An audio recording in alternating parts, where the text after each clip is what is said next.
ఓం సర్వచైతన్యరూపాం తాం ఆద్యాం విద్యాం చ ధీమహి బుద్ధిం యా నః ప్రచోదయాత్. సృష్టో యా సర్గరూపా జగదవనవిదో పాలినీ యా చ రౌద్రీ సంహారే చాపి యస్యా జగదిదమఖిలం క్రీడనం యా పరాఖ్యా పశ్యంతి మధ్యమాథో తదను భగవతి వైఖరీ వర్ణరూపా శాశ్వత్వాచం ప్రసన్నా విధిహరిగిరిశారాధితాలంకరోతు. శుక్లాంబరధరం విష్ణుం శశివర్ణం చతుర్భుజం ప్రసన్నవదనం ధ్యాయేత్ సర్వవిఘ్నోపశాంతయే. వందే గురుపదద్వంద్వమవాङ्మానసగోచరం రక్తశుక్లప్రభామిశ్రమతర్క్యం త్రైపురం మహః. నారాయణం నమస్కృత్య నరం చైవ నరోత్తమం దేవీం సరస్వతీం వ్యాసం తతో జయముదీరయేత్. సచ్చిదానందరూపాయ విశ్వోత్పత్యాదిహేతవే తాపత్రయ వినాశాయ శ్రీకృష్ణాయ వయం నమః.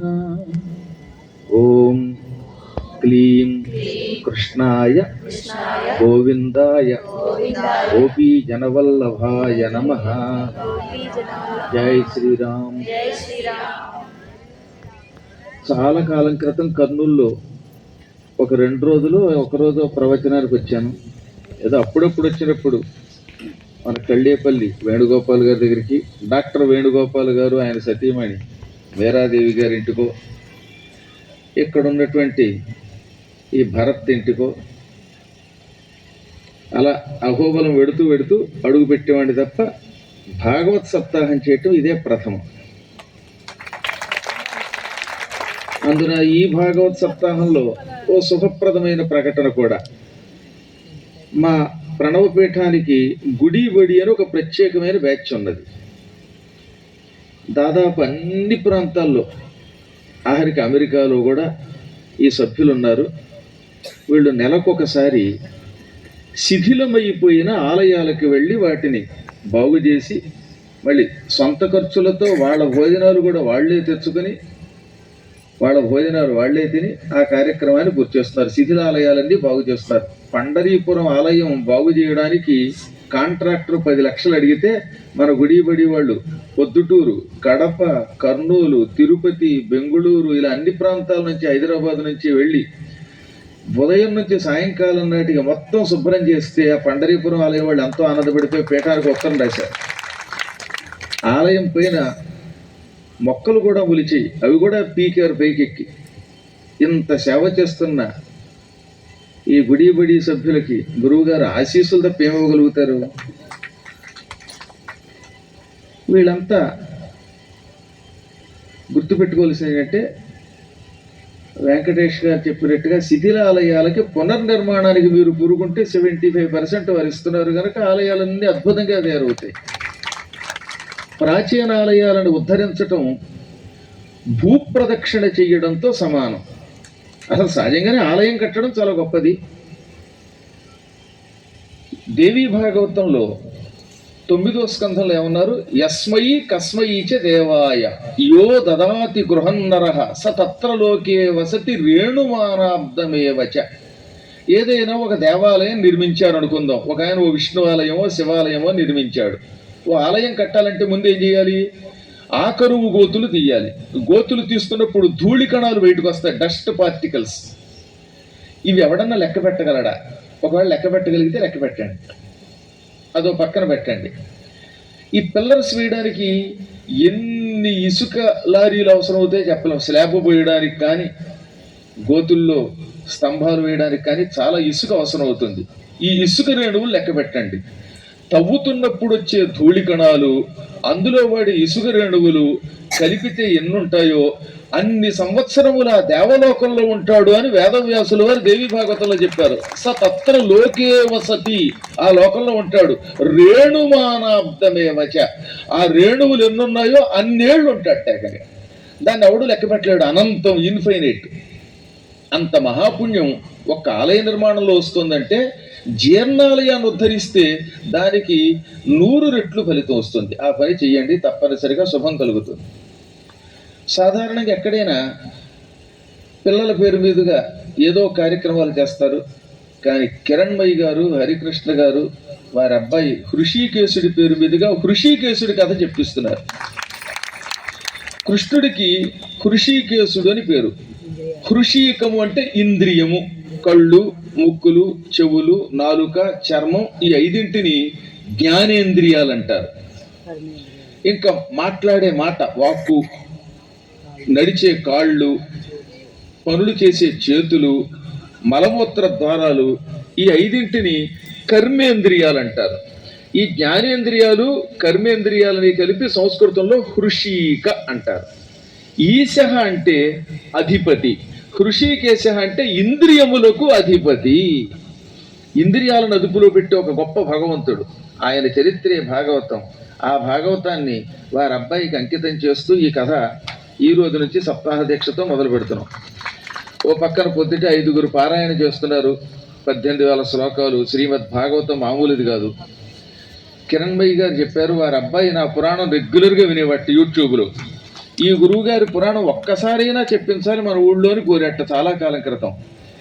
అప్పుడు నేనేమో అందుబాటులో ఉండటం లేదు, ఎప్పుడు ఎక్కడ ఉంటానో తెలియదు. ఎందుకంటే నేను నారదుడి అంశతో పుట్టాను, నారదుడు లేక నిరంతరం తిరుగుతూ ఉంటాను. ఇలా తిరుగుతున్న సమయంలో ఓ రోజున హఠాత్తుగా మన కళ్ళేపల్లి వారును డాక్టర్ వేణుగోపాల్ గారు ఫోన్ చేసి, అబ్బాయి వైకుంఠానికి వెళ్ళిపోయాడంటే అతని పేరు మీదుగా భాగవతం చేయండి అంటే, బతికున్నప్పుడు తెచ్చలేని కోరిక ఇప్పుడు తీరుస్తున్నావా అనిపించింది. కానీ దీని వెనకాల ఒక సూక్ష్మ రహస్యం ఉంది. ఇది తెలిస్తే కానీ భాగవతం ఎందుకు చేస్తున్నావో తెలియదు. కాబట్టి అందరూ వినవలసిన గొప్ప కథ. చాలా కాలం క్రితం ఈ శ్రీశైల అరణ్యాల్లో ఒక శివాలయం ఉండేది. అడవుల్లో ఆలయం అది. భయంకరమైన కేకారణ్యాల్లో అడవి. ఆ అరణ్యాల్లో శివాలయం ఉంది. ఈ శివాలయానికి ఒక అర్చకుడు ఉన్నాడు. ఆయన ఆలయంలో అర్చన చేసి, అడవిలో ఉన్న ఆలయం అవ్వడం వల్ల జనములు ఎప్పుడో దూరం నుంచి నడిచి వచ్చి మధ్యాహ్నానికి అక్కడ చేరుకుని సాయంత్రానికి ఇంటికి వెళ్ళలేకపోతున్నారని కనిపెట్టాట. అడవుల్లో ఉన్న ఆలయానికి వెళ్ళాలంటే ఇప్పటికి మళ్ళీ కారులు లేవు, హెలికాప్టర్లు లేవు, నానా గందరగోళంగా ఉండేది. కాలినడకన వెళ్ళాలి. వెళ్ళిన వాళ్ళు గుళ్ళో దర్శనం చేసుకుని వెళ్ళి చీకట్లో ఇంటికి వెళ్ళాలంటే ప్రమాదం. అందుకని అర్చకుడు ఏం చేశాడు, కొంచెం డబ్బున్న అర్చకుడు ఆయన, ఓ 4-5 గదులు కట్టి రాత్రి వచ్చిన వాళ్ళందరినీ అందులో పడుకోమని వారి కోసం మధ్యాహ్నం రాత్రి భోజనం పెట్టేవాడు. భోజనం దొరుకుతోంది కనుక ఆలయానికి జనం రావడం మొదలుపెట్టారు. కొన్ని వసతులుంటే భక్తులు బాగా వస్తారు. అందులో ముఖ్యంగా అడవిలో కాబట్టి భోజనం కోసం కూడా ఇబ్బంది పడతారు కనుక ఈ వసతి ఉంది కనుక అందరూ వచ్చి దర్శనం చేసుకుని ఆ రాత్రి పడుకుని వెళ్ళి పొద్దున వెళ్ళిపోయేవారు. ఇలా ఒక ఏడాది పాటు అర్చకుడు అన్నదానం చేసి గుడికి అర్చన చేశాడు. ఒక రోజున ఏం జరిగింది, దేవాలయంలో ఇలాంటి ఒక పెద్ద కుంది ఉన్నది. ఆ కుందిలో ముందు నెయ్యి పోసి తర్వాత ఒత్తులు వేసి దీపారాధన చేయాలి. శాస్త్ర ప్రకారంగా దీపారాధన చేయాలంటే నియమం ఏమిటి, సాధ్యం, ముందు నెయ్యి పోయము, త్రివర్తి సంయుక్తం, 3 ఒత్తులకి తక్కువ కాకుండా వేయాలి, 3 ఉండాలి. అప్పుడు వన్నినాయోజితం ప్రియం, అప్పుడు దానికి అగ్ని వెలిగించాలి. దీపారాధన చేయాలంటే ముందు నెయ్యి పోసో నూనె పోసో అప్పుడు 3 ఒత్తులు వేసి అప్పుడు వెలిగించాలి. మళ్ళీ ఈ మధ్యన రకరకాల అనుమానాలు, ధర్మ సందేహాలు. ఎక్కడికి వెళ్ళినా అగ్గిపెట్టితో దీపారాధన చెయ్యకూడదట కదా అన్నాడు. ఎక్కడ రాశాడండి అగ్గిపెట్టిన దీపారాధన నకురియత్తని? ఆ రోజుల్లో ఏం రాయలేదు. కాబట్టి అగ్గిపెట్టితో చేయండి, ఇంకో గిగ్గిపెట్టితో చేయండి. దీపారాధన చేయడం ముఖ్యం, అపవిత్రంగా చేయకుండా ఉంటే చాలు.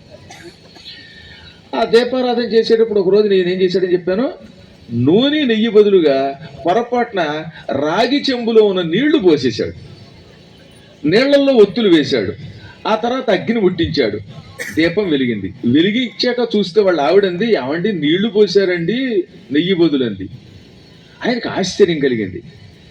నీళ్లు పోస్తే దీపం ఎలా వెలుగుతుంది, ఇది నిజమా కాదా అని మళ్ళీ మర్నాడు కూడా కావాలని చెంబుడు నీళ్లు పోసాడు, ఒత్తులు వేశాడు, దీపం వెలిగించాడు. మళ్ళీ భగ్గోని దీపం వెలిగింది. ఓహో, నాకు అర్చన చేయటం వల్ల శక్తి వచ్చింది, నీళ్లతో కూడా దీపం వెలిగించగలుగుతున్నాను అనుకున్నాడు. ఇంకా ఆ రోజు నుంచి ఈయన రోజు నీళ్లే పోసేవాడు, దీపం వెలిగించేవాడు, దీపం వెలిగేది. జనం అందరికీ ఈ మహిమ తెలిసి ఇంకా ఎక్కువగా రావడం మొదలుపెట్టారు. దాంతో ఈయన భార్య వంట చేసి భోజనం పెట్టడం అనే శ్రమ పెరిగిపోయింది. ఈలోపు ఏం జరిగింది, ఆ చుట్టుపక్కల పల్లెటూళ్ళల్లో ఉండే కొంతమంది జోదగాళ్ళు, తాగుబోతులు ఇదంతా కనిపెట్టారు. ఐసర మధ్య మనం పేకాడుకోవాలంటే ఎక్కడ భోజనం పెట్టేవాళ్ళు దొరకట్లేదు, తాగుబోతులకి ఎవరు భోజనం పెట్టట్లేదు. ఈ అడవిలో అర్చకుడు భోజనం పెడుతున్నాడు. శుభ్రంగా పొద్దున్న మధ్యాహ్నం అక్కడ భోజనం చేద్దాం, అడవిలో రహస్యంగా కూర్చొని జోదం ఆడుకుందాం, మనకి జోదం ఆడుకున్నట్టు ఉంటుంది, వేళకు భోజనం దొరుకుతుంది కదా అని వీళ్ళు కూడా భక్తుల్లో చేరి భోజనం చేసి అడవిలో రహస్యంగా ఏ చెట్ల కింద కూర్చొని జోదం ఆడుకుని పోయేవారు. ఎందుకంటే ఆ రోజుల్లో మహారాజు గారు జోదం ఆడేవాడిని పట్టుకొని జైల్లో పెట్టేవాడు. అందుకని ఇది అర్చకుడికి తెలిసింది. ఇంత కష్టపడి అన్నదానం చేస్తుంటే ఈ అన్నదాన కార్యక్రమం అపవిత్రం అయిపోతుంది. పాపాత్ములు, నీచులు, క్షుద్రులు అయినటువంటి వాళ్ళు జోదరులు వచ్చి భోజనం చేస్తున్నారు. అందువల్ల ఈ అన్నదానం వేస్ట్ అనిపించి మర్నాటి నుంచి ఇక్కడ అన్నదానం జరగదు అన్నాడు ఆయన. మొత్తం అందరికీ అన్నదానం ఆపేశాడు ఏకంగా. పాప అడవిలోకి వచ్చిన భక్తులు ఉసూరు మన్నారు అన్నదానం లేదు కదా అని. చాలా బాధపడ్డారు. సరే నేనేం చేయలేనండి, ఎందుకంటే అన్నదానం చేస్తూ ఉంటే పాపాత్ములు వచ్చి తింటున్నారు, ఈ అన్నాన్ని నేను దుర్వినియోగం చేయలేను, ఎవరికి అన్నం పెట్టను అన్నాడు ఆయన. ఆ దెబ్బకి ఏమైంది, మర్నాడు ఈయన రోజులాగే నీళ్లు పోసి అందులో ఒత్తులు వేసి దీపం వెలిగిస్తూ ఉంటే దీపం ఈరోజు వెలగలేదు. వెంటనే శివుడికి నమస్కరించి, పరమేశ్వర ఇవాళ దీపారాధన ఎందుకు వెలగడం లేదు అంటే, నాయన నువ్వు అన్నదానం చేసావు, అన్నదాన మహాఫలితం వల్ల ఈ దీపం తనంత తాను వెలిగింది, నీళ్లు పోసినా వెలిగింది. ఇది కేవలం నీ అర్చన యొక్క ప్రభావం కాదు, దీపారాధన యొక్క గొప్పతనం, నీ అన్నదాన ప్రభావం. నువ్వు అన్నదానం మానేసావు, అందుకే దీపం కూడా వెలగడం లేదు, నెయ్యి పోస్తే కానీ వెలగదన్నాడు. అప్పుడు ఈయన అన్నాడు మళ్ళీ శివుడితో, శివుడు శివలింగంలోంచి పలికాడు కనుక ఆయనకి నమస్కరించి, మహాత్మా నేనేదో సద్వినియోగం చేద్దామని అన్నదానం చేశాను తప్ప ఇలా పాపాత్ములు తింటున్నారని తెలియదు, ఇప్పుడు నేను చేసే అన్నదానం వల్ల జోదగాళ్ళు పెరిగిపోతున్నారు కదా అన్నట్ట. అప్పుడు ఆయన నవ్వి, నాయన ఏ పనిలో అయినా కొంత దుర్మార్గులు చేరడం సహజం, ఓ మంచి కార్యక్రమం మొదలుపెట్టాం, ఈ మంచి కార్యక్రమంలో అప్పుడప్పుడు కొంతమంది అపవిత్రులు కూడా చేరుతూ ఉంటారు. ఎవడో ఒక పాపాత్ముడు జోదగాడు అన్నం తిని ఈ కార్యక్రమాన్ని పాడు చేస్తున్నాడని ఎంతో మంది భక్తులకు అన్నం పెట్టడం అనేసేవా లేదా, దాంతో అడవిలోకి వచ్చినటువంటి వాళ్ళంతా దెబ్బతింటున్నారా లేదా. అందువల్ల అన్నదానం చేస్తేనే నీకు శక్తి వస్తుందంటే, స్వామి నువ్వు ఎన్ని చెప్పినా నాకు ఎందుకో జోదగాళ్ళకి అన్నం పెట్టడం ఇష్టం లేదు అన్నాడు. అయితే ఓ పని చెయ్యి, ఈ గుడిని ఒక ఏడాది పాటు మూసేయి, బయట బోర్డు పెట్టు, సంవత్సర కాలము గుడి మూయబడును అని. ఈ సంవత్సరం భక్తులు రావద్దు, నెక్స్ట్ ఇయర్ రమ్మను, వాళ్ళకి అన్నం పెడతానని చెప్పి వాళ్ళు వస్తారు. ఈ ఏడాదిలో నువ్వేం చేస్తావు, గుడికి మూసేసి తలుపులు మీ ఆవిడ పుట్టింటికి పంపి నువ్వు ఒక్కడివి కాలినడకన కాశీ వెళ్ళు అన్నాడు. కాశీ వెళ్ళు. నువ్వు వెళ్ళే సమయానికి కాశీరాజు గారి భార్య గర్భవతిగా ఉంటుంది, ఆవిడకి కొడుకు పుడతాడు. నువ్వు వెళ్ళాక ఆ కొడుకుతో మాట్లాడాక అప్పటికీ నీకు నచ్చకపోతే అన్నదానం ఆపేయి, అన్నదానం మాత్రం ఈలోపు ఈ ఏడాది బంద్ చేసి అన్నాడు. శివుడు చెప్పాడు కదా, కాదనకూడదు కదా. అందుకే నేను వెంటనే గుడికి తలుపు వేసి భార్యని పుట్టింటికి పంపి భక్తులందరికీ సంవత్సర కాలం గుడికి సెలవు ఇవ్వడమైనది, సంవత్సరం తర్వాత తిరిగి వస్తాను అని ఒక నోటీస్ పెట్టి తెలియజేసి శివుడు చెప్పినట్టుగా కాలినడకన ఒకటిని కాశీకి బయలుదేరాడు. ఎక్కడ శ్రీశైలారణ్యాలు, ఎక్కడ కాశీ, కాలినడక ఆ రోజుల్లో వెళ్ళాలి కనుక కాలినడకన బయలుదేరాడు. రోజు ఒక 2 మైళ్ళు 4 మైళ్ళు ఓపికను పెట్టి నడవడం, రాత్రిపూట ఎక్కడో చోట విశ్రాంతి తీసుకోవటం, మళ్ళీ పొద్దున వెళ్ళడం. దారిలో కొన్ని చోట్ల సత్రాలు ఉంటే భోజనం పెట్టేవారు, ఈయన వండుకు తినేవాడు. కొన్ని చోట్ల కొంతమంది అన్నం వండుకోవడానికి పాత్రలు ఇచ్చేవారు, అవి పుచ్చుకుని అన్నం వండుకుని తిని పోతూ ఉండేవాడు. ఒక నెలలాళ్ళు గడిచిందండి. ఒక భయంకరమైన కీకారణ్యం వచ్చింది. అది మహారాష్ట్ర వరకు వ్యాపించిన దండకారణ్యం. ఆ దండకారణ్యంలో మధ్యాహ్న సమయానికి ఈయన అడుగుపెట్టాడు. ఈ అడవికి అంతం కనపట్టలేదు. ఎంత దూరం వెళ్ళినా అడవి అడవి అడవి, ఎప్పటికీ జనాల మధ్యకి చేరతాను అని ఈయనకి భయం పట్టుకుంది. కొంపదీసి శివుడు అన్నదానం ఆపేసినందుకు ఈ అడవిలో పారవేసి చంపుతాడా ఏమిటి అని కూడా అనిపించి మళ్ళీ ఇలా అనుకుంటున్నానేమని ఓం నమ శివాయ అనుకున్నాడు. క్రమంగా ఇక చీకటి పడుతోంది. సింహాల అరుపులు, పులుల గాండ్రింపులు, ఇటువంటివన్నీ విని ఒక క్షణం వణికిపోయాడు ఈయన. పెద్ద చెట్టు ఒకటి కనపడింది అక్కడ అడవిలో. విశాలమైన వటవృక్షం, మర్రి చెట్టు. ఆ మర్రి చెట్టు మీద నుంచి అయ్యగారు స్వాగతం అనే మాట వినబడింది. ఈయన చెట్టు పైకి చూశాడు. ఆ చెట్టు మీద ఒక మంచి కట్టి ఉన్నదనమాట. వెదురు కర్రలతో ఓ మంచి కట్టుకుని ఓ బోయివాడు ఉన్నాడు. వాడి పక్కన వాడి భార్య కూడా ఉంది. వాడు చకచక చెట్టు దిగి వచ్చి కిందకి, నమస్కారం అండి, ఈ అడవిలో నుంచి వెళ్ళే వాళ్ళందరికీ మేము సాయం చేస్తూ ఉంటాం. మా దగ్గర సారపప్పు అని ఉన్నది, ఆ పప్పు తినండి, పుట్ట తేనె ఉంది తాగండి అని పప్పు, తేనె, వెదురు బియ్యం కూడా ఉన్నాయి, అవి కూడా ఇచ్చాడు. ఈ అడవిలో మలమల మాడిపోతూ ఉంటే ఈ మహానుభావుడు ఇంత అన్నం పెట్టాడు రా బాబు అనుకుని ఆ పుట్ట తేనె తాగి ఆ సారపప్పు తిని ఆయన ఇచ్చిన వెదురు బియ్యంతో అన్నం వండుకు తిని సంతృప్తి పొందాడు. క్రమంగా చీకటి పడింది. ఈ రాత్రికి మీరు ప్రయాణం చేయటం చాలా ప్రమాదం అండి, నా మాట వినండి, ఇక్కడే ఉండి ఈ మంచి మీద పడుకోండి, మీకు రక్షణ నేను కల్పిస్తాను, రేపు ఉదయం వెళ్ళండి అనగానే అలాగే నాయన నేను కూడా కదలలేను అని ఈయన మంచి ఎక్కాడు. మంచి మీద ఇద్దరు మాత్రమే కూర్చోగలరు. ఈయన కూర్చుంటే ఈ బోయవాడి భార్య పక్కన కూర్చుని ఈయన కాపలాగా ఉంది. కూర్చుని కురుకీయడం మొదలెట్టాడు ఈయన. నేను కింద ఉండి మీకు కాపలా కాస్తానని ఈ బోయేవాడు కిందకి దిగాడు. మర్రి చెట్టు కింద కూర్చున్నాడు. అర్ధరాత్రికి ఈతడు గాఢంగా నిద్రలో గడిపాడు పాపం అర్చక స్వామి. హఠాత్తుగా బాబోయ్ బాబోయ్ అనే ఏడుపులు వినబడ్డాయి. ఉలిక్కిపడి లేచాడు ఈయన. లేచి చూస్తే పక్కన అతని భార్య ఏడుస్తుంది, పాప బోయేవాడి భార్య. ఏమమ్మా ఏడుస్తున్నావు అంటే, మా ఆయన కింద కూర్చున్నాడు, ధనుర్బాణాలు పుచ్చుకొని కత్తి పుచ్చుకొని చెట్టు కింద కూర్చున్నప్పుడు కునుకు వేశాడు, ఎంతలో పులిచ్చి మీద పడి అతన్ని మెడ కొరికి ఎత్తుకుపోయింది, మా ఆయన చచ్చిపోయాడు బాబోయ్ అని ఏడవడం మొదలుపెట్టింది. ఇంకా ఇతని మనసు చివుక్కుమంది. నేను ఈ అడవిలోకి రాబట్టి కదా పాపం ఆ బోయేవాడు కింద పడుకోవలసి వచ్చింది.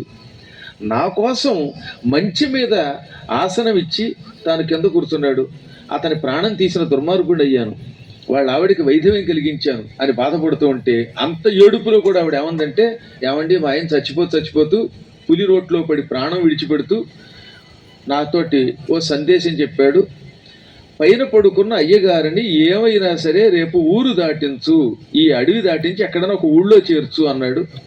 అంచేత మిమ్మల్ని అడవి దాటించి జనారణ్యంలో పెడతాను, ఒక గ్రామంలో పెడతాను, అక్కడ దాకా మీతో వస్తానంది. అమ్మా నా వల్ల నీ భర్త పోయాడు, ఈ కష్టంలో మళ్ళీ నాతో ఎందుకు రావడం, నేనేదో నా పాటలు పడతానంటే లేదండి మా ఆయన మాట అంటే మాటేను, ఆయన శాసనం శాసనమే అని అంత ఏడుపు దిగమింగుకుని, భర్త శవం కూడా ఆవిడికి దొరకలేదు పులెత్తుకుపోవటం వల్ల, అయినా సరే కత్తి బాణం పుచ్చుకొని ఇతని వెంట వెళ్ళి ఒక 2 రోజులు నడిచి అడవి దాటించి ఒక గ్రామంలో చేర్చి ఇక నేను వెళ్ళొస్తాను అయ్యగారు అంటూ ఉంటే, అమ్మా నన్ను క్షమించు తల్లి అన్నాడు. మీరెందుకు క్షమించమని అడగడం, నా కర్మయోగం ఇది అని వెళ్ళిపోయింది ఆవిడ. ఇంకెక్కడి నుంచి ఇతనికి మనస్సు చివుక్కుమంది. తన వల్ల ఒక బోయేవాడు పాపం, ఆ భార్యకి ఎంతో కష్టం తెచ్చిపెట్టాను, ఈ యాత్రలో ఈ అపశకునం ఏమిట్రా, అపస్మృతి ఏమిట్రా అనుకుంటూ బాధపడి మొత్తం మీద నానాయాతన పడి ఓ నెల్లాళ్ళకి కాశీ క్షేత్రం చేరాడు. ఎంతో గొప్ప దివ్యక్షేత్రం ఇది. జీవితంలో ఒక్కసారైనా కాశీ చూడాలని పెద్దలు చెబుతారు. అటువంటి దివ్యక్షేత్రానికి వెళ్ళగానే మహారాజు గారు ఆయనకి స్వాగతం చెప్పి, శివుడు నాకు కల్లో కనపడి మీరు వస్తున్నారని మీకు విడిదిమ్మని చెప్పాడండి, రండి అన్నాడు. శివానుగ్రహంతో రాజుగారి ఆశ్రయం దొరికింది.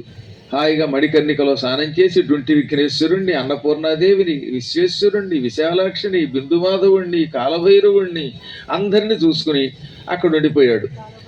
ఎందుకని రాజుగారికి సంతానం కలిగేదాకా అక్కడ ఉంటానని మాటిచ్చాడుగా శివుడికి. అందువల్ల ఈయన వెళ్ళిన 2వ రోజుకి రాజుగారు మా ఆవిడ గర్భవతి అండి అన్నాడు. శివుడు చెప్పిన మాట వ్యర్థం కాదు, ప్రసవం అయ్యేదాకా ఉంటాను, నీకు కొడుకు పుట్టాక ఏకాంతంగా మాట్లాడి అప్పుడు వెళ్ళిపోతాను రాజా అన్నాడు ఈయన. క్రమంగా 10 నెలలు గడిచిపోయాయి. ఒక శుభముహూర్తంలో రాజుగారికి కొడుకు పుట్టాడు. అన్న మాట ప్రకారం రాజుగారు ప్రసవశాలలో భార్య దగ్గరికి ఈ అర్చక స్వామి వారిని పంపారు. అప్పటికి రాజుగారి భార్య పురుడు వచ్చింది కానీ మత్తు వచ్చి నిద్దట్లో గడిపోయింది. పాప వాడికి ఏం తెలియట్లేదు. పడుకున్న పిల్లాడు మాత్రం అక్కడే ఉన్నాడు. వాడు పుట్టి ఇంకా గట్టిగా మాట్లాడితే ఒక గంటన్నర కూడా అవలా.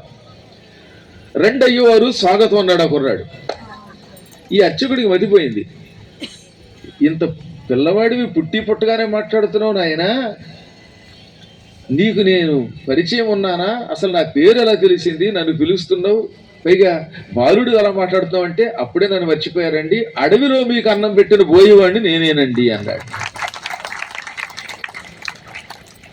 ఈయన ఇంకా తెల్లబోతూ ఉంటే కంగారు పడగడి చెబుతాను.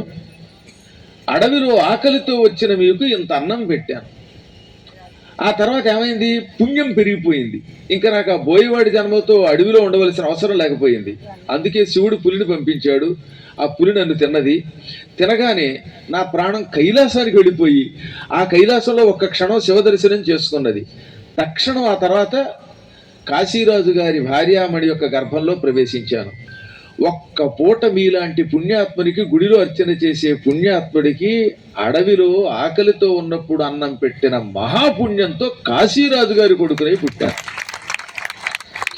కాశీరాజుగా 1000 ఏళ్ళు ఇక్కడ పరిపాలన చేస్తాను. ఆ తర్వాత ఈ పుణ్యం వల్ల శాశ్వతంగా కైలాసానికి వెళ్ళిపోతాను అనగానే, మరి మీ ఆవిడ సంగతి ఏమిటి అన్నాడు. నువ్వంటే కాశీరాజు కొడుకుగా పుట్టావు, పాపం మీ ఆవిడకి వైద్యం కలిగేది కదా అంటే, ఆ కథే చెబుతున్నాను వినండి. మిమ్మల్ని అడవి దాటించాక మా ఆవిడ మళ్ళీ అడవిలోకి వచ్చి నన్ను తలుచుకుని చితిలో ప్రవేశించి తనంత తాను సహగమనం చేసింది నా మీద ప్రేమ వల్ల. ఆవిడ విదర్భరాజు గారికి కూతురుగా పుడుతోంది. ఆవిడ నాకు భార్య అవుతుంది. మళ్ళీ మేమిద్దరం దంపతులం అవుతాం. మా ఇద్దరికి భగవంతుడు ఇచ్చిన వరం ఇది అనగానే ఆయనకు అర్థమైంది, ఓహో, ఎవరికైనా ఉపకారం చేయాలంటే పరమేశ్వరుడు ఎటువంటి సంకల్పం చేస్తాడు అని. అన్నదాన మహిమ అర్థమయ్యింది.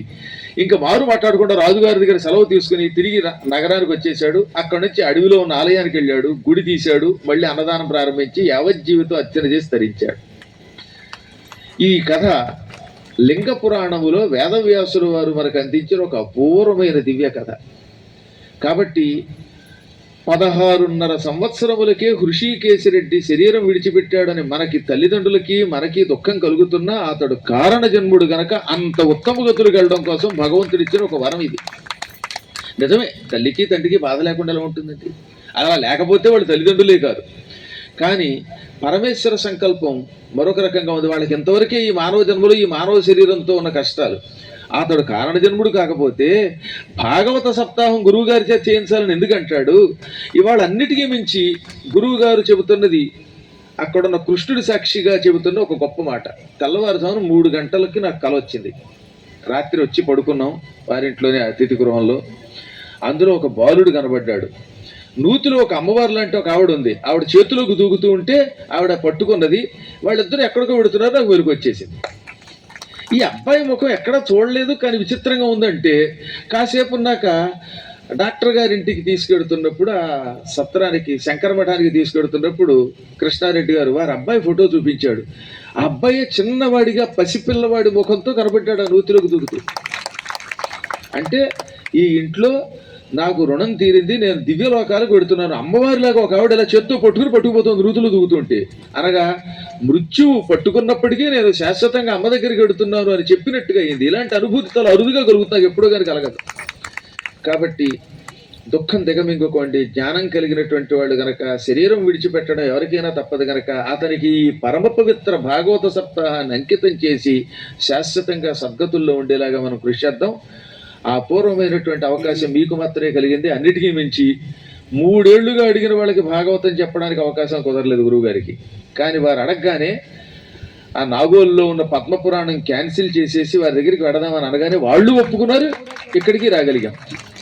ఈ మహా కార్యక్రమాన్ని నిర్వహిస్తున్న మీకు మనశ్శాంతి కలుగ్గాక, సకల శుభములు కలుగ్గాక. ఇది కర్నూలు పట్టణానికి కూడా వరమని గ్రహించండి. భాగవతం విన్నవాడు ఎప్పుడు బాగుపడతాడు, ఇక వాడికి దుఃఖం ఉండదు. ఇంతటి కార్యక్రమం జరగాలంటే చాలామంది శ్రమించాలి. అందులో మా డాక్టర్ గారు వేణుగోపాల్ గారు అంటే ఎటువంటి వారో మీకు తెలుసు. ఇందాక చెప్పిన అన్నదాన మహిమ విన్నారు కనుక అన్నదానం సాగించాలి.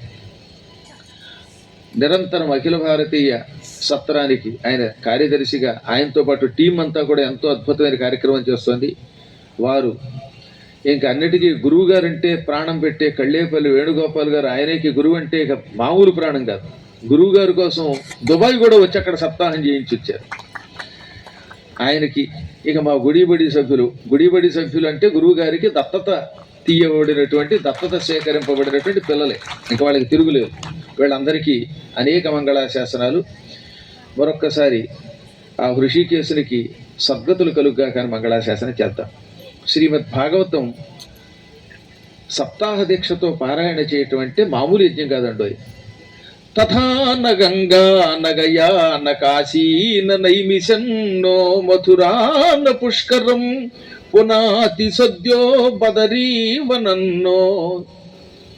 భాగవత మహిమలో చెప్పారు, నిరంతరం గంగా స్నానం చేసేవాడు, గయా, ప్రయాగ, కాశీ, కురుక్షేత్రం వంటి క్షేత్రాలకు వెళ్ళి అక్కడ దర్శనం చేసుకుని దేవతల యొక్క అనుగ్రహం పొందేవాడు పొందే ఫలితం కేవలం భాగవతం వినడం వల్ల వస్తుంది. అక్కడికి వెళ్ళక్కర్లేదంటే, వెళ్ళలేకపోయినా, వెళ్ళగానే మానమని కాదు. అక్కడ ఒకవేళ గంగకి వెళ్ళలేకపోయినా, కాశీ వెళ్ళలేకపోయినా, గయ వెళ్ళలేకపోయినా, ప్రయాగ వెళ్ళలేకపోయినా, కురుక్షేత్రములకు వెళ్ళలేకపోయినా, అయోధ్యకు వెళ్ళలేకపోయినా, భాగవతమును సప్తాహ దీక్షతో పారాయణము చేయించుకున్నవాడు, శ్రవణము చేసినవాడు ఈ జన్మలోనే ఆ ఫలితం తక్షణం పొందుతాడు. పైగా సద్య అన్నారు అంటే ఆన్ ది స్పాట్ అనమాట, తక్షణమే ఆ ఫలితం కలుగుతుంది అన్నారు. కాకపోతే సప్తాహానికి ఒక కఠోర నియమం ఉన్నది. 6 రోజులేమో సాయంత్రం వరకు దొరుకుతూ ఉంటుంది ప్రతిరోజు ఇలా ప్రవచనంతో. 7వ రోజు మధ్యాహ్నంతో ఇంక ఉండకూడదు, 10 గంటల తర్వాత ఏమీ ఉండదు. అందువల్ల ప్రవచనం 6 రోజులే ఉంటుంది. 7వ రోజు కేవలం ఫల సమర్పణ మాత్రమే ఉంటుంది. ఎందుకంటే సుఖయోగీంద్రుడు సప్తాహ దీక్షలో ఉదయం 10 గంటల లోపు ఆ కార్యక్రమం చేసి ఆయన అదృశ్యం అయిపోయాడు. సాయంత్రంతో పరీక్షిత్తు మోక్షం పొందాడు. ఇది భాగవత నియమం. ఒకానొకప్పుడు నైమిషారణ్యంలో 1000 సంవత్సరముల పాటు మహాయజ్ఞం జరిగింది. నైమిషం అంటే అనిమిష క్షేత్రం అండి. అది దేవతలు నిరంతరం సంచరించే దివ్యస్థలం అది. అటువంటి స్థలంలో 1000 సంవత్సరముల పాటు ఆ రోజుల్లో ఋషులు యజ్ఞం చేశారు. ఒకసారి ఆలోచించండి, వాళ్ళు ఇన్ని సౌకర్యాలు ఉన్న రోజుల్లో ఇలా కుర్చీలు వేసి, పందిళ్ళు వేసి, ఇవన్నీ ఏర్పాటు చేస్తే కూడా కార్యక్రమం చేయడం అంటే హడావుడైపోతుంది. ఆ రోజుల్లో నైమిషారణ్యంలో కేవలం చెట్ల కింద కూర్చుని పురాణం విన్నారు. ఎంతమంది? 88,000 మంది ఋషులు, ఒకరిద్దరు కాదు. 88,000 మంది ఋషులు ఒక్కొక్కరు ఒక చెట్టు కింద, 2-3 ఒక్కొక్కడు ఒక చెట్టు కింద ఒక్కొక్కళ్ళు కూర్చుని విన్నారంటే ఆ అడవి ఎంత ఉండాలి, ఎంత దూరంలో కూర్చున్నారు? 12 96 చదరపు మైళ్ళ విస్తీర్ణం కలిగిన స్థలం అట అడవి అంటే. ఒకప్పుడు అది నైమిషారణ్యం 96 చదరపు మైళ్ళ విస్తీర్ణం కలిగిన స్థలం. ఇవాళ అడవి అంతా పోయి జనారణ్యం మిగిలింది. కానీ ఆ రోజుల్లో అన్ని చెట్లే. గోమతీ తీరంలో ఉన్నటువంటి ప్రాంతం అది. ఆ చెట్ల కింద జనమంతా కూర్చుని 88,000 మంది కూర్చున్నారంటే ఎంత దూరంలో కూర్చున్నారు అంటే ఆఖరాయన 12 మైళ్ళు చివరిలో కూర్చున్నట్టే. పురాణం చెప్పే సూతుడు కూర్చున్న ఆసన స్థానం నుండి 12 మైళ్ళ దూరంలో ఆఖరాయన కూర్చుంటే ఆయనకి ఎలా వినబడిందండి భాగవతం? 18 పురాణాలు విన్నారు కదా వాళ్ళు. అప్పుడేం మైకులు లేవు, స్పీకర్ బాక్సులు లేవు, పందిళ్ళు లేవు. ఈయన కేవలం కంఠంతో చెబితే చివరాయనకు వినబడాలి. ఇది సామాన్యమైన విషయమా? నేను అరిస్తే ఈ మైకు లేకపోతే చివరివాడికి ఏం వినపడుతుంది? ఆ రోజుల్లో యోగశక్తి కలిగిన వాళ్ళు అవ్వటం వల్ల కళ్ళు మూసుకుంటే యోగశక్తి వల్ల హృదయంలో నుంచి ఆ ధ్వని వినపడేది. వాళ్ళు విన్నారన్నారు. యోగశక్తితో హృదయంలో విన్నారట సూతుడు చెప్పే పురాణాలు. అది వారి దివ్యశక్తి. అందుకే వాళ్ళని యోగులు, మునులు అన్నారు. ఈ 88,000 మంది ఋషులు ఒక 1000 ఏళ్ళు యజ్ఞం చేశారు. దీర్ఘకాలికమైన ఆ యజ్ఞం సత్రము అని పేరు కలుగుతుంది. సత్ అంటే బ్రహ్మ పదార్థమును రక్షించుట, సనాతన ధర్మమును రక్షించే యజ్ఞం అది. దానికి నిత్య పూర్ణాహుతి ఉండాలి. ప్రతిదినము మధ్యాహ్నం 12 నుంచి 1 గంట మధ్యలో పూర్ణాహుతి అవ్వాలి. పూర్ణాహుతి అయ్యాక అప్పుడు వాళ్ళు స్నానం చేసి 2 గంటల లోపు ఒక దుంపో ఒక పండు తినేవారు. కందమూలము అంటారు వాటిని. ఇప్పటికి కూడా చిత్రకూట పర్వతం దగ్గర కందమూలాలు అమ్ముతారు. ఇంతంత పొడుగుంటాయి, వాటిని ముక్కలు చేసి అమ్ముతూ ఉంటారు. ఈ కందమూలాలు ఒక పండు తినేవారు. అంతే, వేరే భోజనం లేదు. మళ్ళీ ఏదో కరువుని సత్తలో పెట్టినట్టుగా పప్పు, నెయ్యి, అప్పడాలు, సాంబార్లు, పెరుగులు ఇవేమి ఉండవు. కేవలం ఒక దుంప. అప్పుడు ఆ కందమూలం తిన్నాక అందరూ చెట్ల కింద కూర్చుంటే 2:30 నుంచో సాయంత్రం సూర్యుడు అస్తమించే వరకు సూత మహర్షి పురాణం చెప్పేవాడు. ఇది అప్పటి కార్యక్రమం. అలా కార్యక్రమం జరుగుతూ ఉండగా ఒక రోజున సూతుడిని సౌనకుడిని ఋషులు అడిగాడు. 88,000 మంది ఋషులు ఒకేసారి మాట్లాడితే ఏమవుతుంది? గందరగోళం అయిపోతుంది. అందుకని వాళ్ళందరి తరపున ఒక్కడే మాట్లాడాలి. అందరికీ ప్రతినిధిగా కథామృత రసాస్వాద కుశల సౌనకో బ్రవీత్ అన్నారు. కథ అనే అమృత రసాన్ని ఎలా స్వీకరించాలో ఎరిగినటువంటి మహానుభావుడు సౌనకుడు. అందుకని ఆయన ఒక రోజున ఏమన్నాడు? సోత, మా అదృష్టం వల్ల భాగవతం చెప్పడానికి వచ్చావు, సప్తాహ దీక్షతో వినిపించడానికి వచ్చావు, మేము అదృష్టవంతులం. ఇది కలియుగం. కలియుగంలో మానవుల లక్షణాలు విచిత్రంగా ఉంటాయి. ఎలా ఉంటారు కలియుగంలో మానవులు? అలసులు, మందబుద్ధి బలులు, అల్పతరాయువులు, ఉగ్రరోగ సంకలితులు, మందభాగ్యులు, సుకర్మములెవియు చేయజాలరీ కలియుగమందు మానవులు కావున ఎయ్యది సర్వసౌఖ్యమై అలవడు ఏమిటం బొడవు ఆత్మకు శాంతి మునీంద్ర చెప్పవే. ఈ కలియుగంలో మానవులు అలసులు, సోమరిపోతులై ఉంటారు. ఎక్కువ పని చేయడానికి ఇష్టపడరట. ఓ రోజు డాక్టర్ గారు కృష్ణారెడ్డి గారి దగ్గరికి ఎవరో వచ్చారట. ఆయన మందు ఇచ్చారు. అన్నం తిన్నాక పడుకునే ముందు మందు వేసుకో అనగానే వాడికి అనుమానం వచ్చింది. పడుకునే ముందు మందు వేసుకోమన్నారు కదండి. పడుకునేటప్పుడు నేను పొద్దున్న కాఫీ తాగాక ఒక అరగంట పడుకుంటాను కుర్చీలో, అప్పుడా? మళ్ళీ మధ్యాహ్నం భోజనం అయ్యాక పడుకుంటాను, అప్పుడా? కారు ఎక్కగానే నిద్రపోతుంటాను ఫ్రంట్ సీట్లో బెల్ట్ పెట్టుకుని, మరీని బెల్ట్ పెట్టుకోకుండా కూడాను, అప్పుడా? లేక రాత్రిపూట పడుకునేటప్పుడా? పడుకునేటప్పుడు మందు వేసుకొని అన్నాడు. ఇన్ని నిద్రలు ఉంటాయని ఆయనకు కూడా తెలియదు పాపం. మహానుభావులు కలియుగంలో ఇంత గొప్పవాళ్ళు ఉంటారట. ఎప్పుడు వీలుంటే అప్పుడు విశ్రాంతి తీసుకుంటూనే ఉంటారు, నిద్రపోతూనే ఉంటారు. ఈ నిద్రకి అర్థం లేదు. కంచం పక్కనే మంచం, ఇలా తినగానే మంచం ఎక్కడం. అప్పుడు పొట్టరాకి ఏమవుతుంది? శరీరం పాడైపోక ఏమవుతుంది? వీళ్ళని అలసులు అంటారు. సోమరిపోతులు, ఏ పని చేయడానికి ఇష్టపడరు. బద్ధకంతో ఆఖరికి గొప్ప గొప్ప యాత్రలు కూడా ఎగ్గొట్టి ఇంట్లో పడుకుని నిద్రపోతారు. ఇటువంటి వాళ్ళు ఈ ప్రపంచంలో ఎవరు బాగు చేయలేరు పొమ్మన్నారు. కలియుగంలో ఎక్కువ మంది సోమరులు అయ్యి ఉంటారు. ఇక దానివల్ల ఏమవుతుంది? బుద్ధి బలం తగ్గిపోతుంది. మంద బుద్ధి బలుడు, జ్ఞాపక శక్తి తక్కువ. ఆఖరి పద్మాకర్ గారి పేరు కూడా కాగితం మీద ఉంటే కానీ అర్థం కాదు. ఎదురుగుండా పద్మాకర్ గారి పేరు ఉంటుంది కదా, 4 సార్లు చదివినా సరే మళ్ళీ గురువు గారు మీ పేరు ఏమిటని అడిగాడు ఇందాక ఒక ఆయన నన్ను. అదృష్టం కనీసం నా పేరు ఇంకో పేరు చెప్పలేదు. పద్మాకర్ గారు, ప్రభాకర్ గారు, సుధాకర్ గారు, దయాకర్ గారు, నాకు అనంత నామాలు. కానీ నా అదృష్టం ఏంటంటే కనీసం మంచివాడు వీరంతా, కొంతమంది అయినా వీరు నా పేరు బాగా చెబుతున్నారు. అంటే అంత జ్ఞాపక శక్తి అన్నాడు గొప్పది. పూర్వం వేదాలు, పురాణాలు, ఉపనిషత్తులు పుస్తకాలతో చదివారా? మస్తకాలతో చదివారు వాళ్ళు. ఇప్పటికి కూడా వేద పాఠశాల పుస్తకాలు కాదు, గురువు గారు అలా చెప్పుకుంటూ పోతుంటే పిల్లలు వాళ్ళు అప్పచెప్పుతున్నారు. అవునా కదా? ఒక పుస్తకం ఉండదు. ఈ మధ్యన కొంచెం టెక్నిక్ పుస్తకాలు వచ్చాయి. ఇలా అనుకోవడం ఇవి వద్దండి బాబు. దీంట్లో చూసి చదవడం మొదలెట్టాక బుర్ర తగ్గిపోతుంది. మరి కంచేది ఈ సెల్ ఫోన్ తీసి పక్కన పారేయండి. 500 సార్లు కళ్యాణం చేయించాక 501సారి కూడా మళ్ళీ అందులో మహాసంకల్పం చూసి చెబుతున్నాం అంటే మనకి దాని మీద శ్రద్ధ లేకుండా పోతుందని అర్థం. అలా కాకుండా పూర్వంలాగే పుస్తకములు లేకుండా మస్తకములతో నేర్చుకుని సమస్తం అప్పచెప్పేటటువంటి వాళ్ళు కావాలి. అటువంటి వాళ్ళు జ్ఞానులు.